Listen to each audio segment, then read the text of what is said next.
I have a video that I want to watch. How Money Works put out a video that said everything sucks. Or no, sorry, he said this economy sucks. So why is the stock market booming? No, I don't know. Maybe I might not even agree with his opinion. I might not agree with his answer here, but I thought it'd be worth listening. You could buy a house tomorrow if the price was right, if the interest rates were where they needed to be. So I'm a little annoyed that everyone keeps asking for lower interest rates in order to buy housing. What you want is lower prices. You know what I'm saying? Yes, if interest rates were lower, you could take out $1 million loan and still afford the payments. You're still bidding up these crazy price house. Prices don't go down. They are going down. The thing is, the higher interest rates are working. They are slowly but surely breaking the back of the people holding out these high prices. They've been trying to keep the prices up, but the price cuts keep happening. 10K, 10K, 10K. It's been working. It's obviously a painful process, but it's been working. And then right as like it's about to do the job, they're going to try and cut rates to zero to reinflate the bubble. Like literally looking at all houses have price cuts. Yeah, they all have price cuts. What's to stop BlackRock from continuing to buy then rent? They're not doing that because they lose money. The only reason they kept buying houses is because the prices kept going up. If the prices go down, they sell houses. They're trying to get out of it. They bought it as an asset because they thought it would go up. So it's just, it's annoying that everyone says we got to cut rates for housing. Cutting rate for housing just means you can take out a bigger loan. Most of the time when headlines are talking about billions of dollars being destroyed or whatever, what they are really saying is that the market capitalization of a company or group of companies has been repriced. If for some reason tomorrow people decided to start trading Nvidia shares at $85, then it would have the market cap of the company and you would inevitably see headlines about Nvidia losing $2 trillion. But they didn't really lose $2 trillion. They were just revalued using this very crude calculation. A lot of share buy. But $2 trillion is lost. Like people look at their portfolio, they open up their little banking app and they see, and their value is less collectively across all of them. They have less money. They feel poorer. They spend less. If they were to liquidate, they would get less. They never had it. They did have it. They did. They had the capability of selling it for money. The money is not made up. Saying it's made up is actually a dumb person's way of thinking about it. It's not made up. It is the valuation of the company.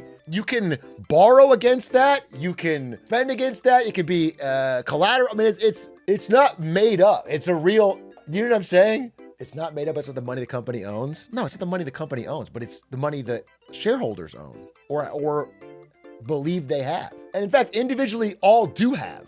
They can't collectively all sell, but they all individually have that valuation when it's higher. Oh, the poor shareholders. That doesn't even have anything to do with what we're talking about. We're not talking about whether we care about the shareholders or not. I swear to God, some of you just say, oh, the poor shareholders every 5 minutes because you think you're contributing to the conversation. You don't know what's going on. You can't follow, but you know that makes you sound kind of like edgy. Like you have no idea what you're talking about. Oh, the poor shareholders. Oh, like we need to, but you're not even following. Oh God. Okay. Now, this has helped to increase market My capitalization. own workplace. Where's my desk? I wonder what is sitting in my desk now. Cross this bridge, go in, go to the right. I was right here. Bam. Right there, baby. I used to take my dog, little Maya, out here onto this grass right here and let her run. She'd have zoomies all around here. They let you bring your dog to work? They actually did up until, it was like right before COVID. Like 6 months before COVID, some dog either bit or just slobbered on a high-ranking executive.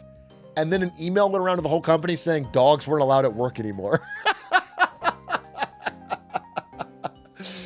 I was so pissed, dude. Because now I had to find a sitter for Maya because me and Ari both worked. It was so annoying. NVIDIA had this beast cafeteria. And so when Maya, my dog, would be at the office with me, she would eat like a queen. Like I would go get little bits of chicken and corn and get this whole bowl for her and put it down. And she would just go and slurp that bowl clean. And it just the most pleased post. And then she would nap. And then I would call Aiden up and tell him to come by so that my dog could bother him while he's trying to work. Now, I know I just said that if a stock halves in value, that doesn't necessarily mean that any money has gone anywhere. But in highly liquid markets, such as this just isn't true. I don't know how to say this. This is not. It is not true. Okay? First of all the employees are paid in stock-based compensation. So if the stock halves in values, they are materially receiving less compensation. Like everyone in the company is making less compensation. I'm trying to see where he's getting, because it's not like a stock halving in value is not like, oh, it's just a magical number, doesn't mean anything. It means it's real money that is being lost at every step of the chain. Maybe you think that the stock market might be an AI-fueled bubble, but if you sell your positions, where exactly should you put your money? Consumption. Take all your money out of the stock market, out of gold, out of housing, out of bonds, and have a rager. I'm saying a party, dude. Lambo, drinks, cocaine, yacht rental, pizza delivery, Uber Eats every day, gifted subs, more gifted subs, Enron hats, gifted subs again, Sour Patch Kids. That's investing in yourself. A chartered financial analyst compiled this data to show that if you were paying for the average American house today in gold, you would be spending about half as much as you would have been back in 1991. Gold has retained your purchasing power, in fact, increased it. If instead of buying a house, you bought gold, now you could buy 2 or 3 houses. What if you build a house out of gold? Now you're thinking like Donald Trump. Have your cake and eat it too. If you build in a house entirely made out of gold, well, then you get real estate inflation and asset inflation, gold inflation. You're both, they're double dipping. But the deeper lesson here is that it's become much easier for people with lots of money in these piles to buy basically anything they want from these piles. As they have grown, they've provided more money to people who own them, and since most of them were already... So what you're saying, in short, is that all of the extra printed money that we have done forever, but especially since 2008 and especially since 2020, has led primarily to asset inflation, which has hidden the inflation from regular people. But it's led to more expensive real estate, more expensive stocks, more expensive university education. Anything scarce has gone way up, while our regular day-to-day goods and services haven't gone up that much, so it's been hidden from us. But it makes the actual good, scarce things in life more and more out of reach for the regular citizen. Ever since '08. Regular inflation is also really bad. Yeah, regular inflation is bad. Don't get me wrong. More specifically, what I'm thinking of is like, in 2008, we printed untold billions to bail out the housing market, and people said this will cause inflation. And it really didn't.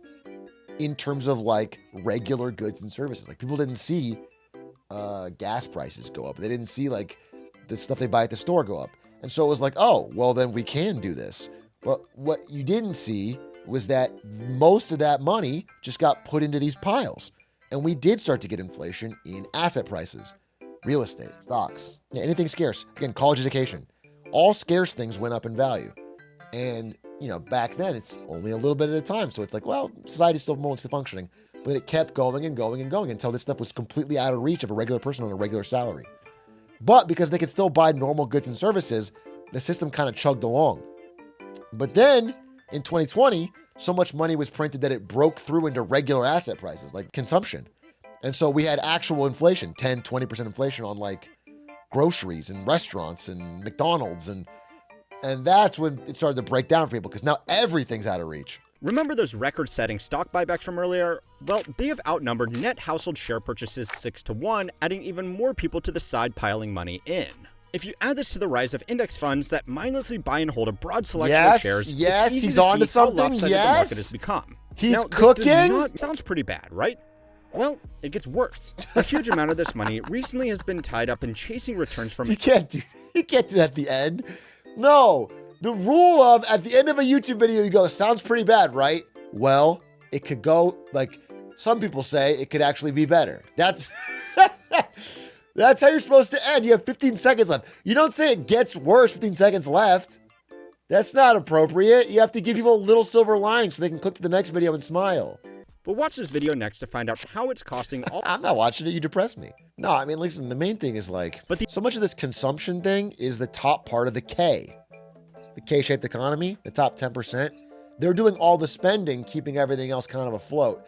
And why I'm saying this stock price number for NVIDIA, for example, matters, and really matters in real financial terms, is that these people only spend because they feel wealthy because the stock price for NVIDIA is high. So they look into their accounts and they go, I have a lot of money, therefore I can go on this vacation, I can go to this restaurant, I can spend. If the stock market were to take a tumble, It's real money that's lost because these people can no longer spend, which hits consumption, which hits everything, which hits everyone's jobs, which hits. So that it's like it's nothing fake about it. I think this guy knows this, but I'm just saying, like, the reality matters. That number does matter. Gold prices hit a record high on Holy Tuesday. gold. Bro, I convinced Aiden, bro. I flipped him. What it took was the book club. I made Aiden read How Countries Go Broke by Ray Dalio. And then Aiden told me ever since he read it, he's been like laying in bed next to his partner. It's like the meme where she's like, I bet he's thinking about other women. He's thinking about gold. My brother's a financial advisor, and he's Aiden's financial advisor. And Aiden went to him. I found out Aiden went to him, and he's like, I want to buy some gold. It's so funny.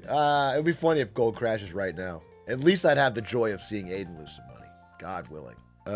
Who's Aiden? Aiden Ross, my friend. One of the best streamers of all time. God of Kick. Presidential candidate 2028.